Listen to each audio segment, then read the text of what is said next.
Hello everyone, welcome back. In this video, I'm going to show you how to connect Phantom Wallet to Raydium. For that, first of all, you need to launch your Phantom Wallet mobile application. Then tap on the browser tab in the bottom right hand corner of the screen.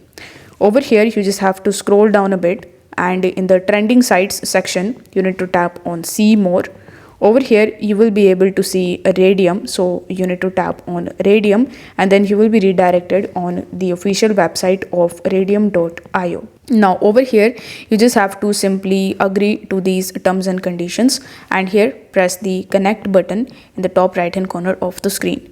Afterwards, you need to select your Phantom wallet and then you need to tap on the accept option. As you can see that my Phantom wallet is now connected with Raydium. Now you can just swap your favorite coins over here. So if this video helped you out, don't forget to like the video and subscribe to the channel. Thank you so much for watching.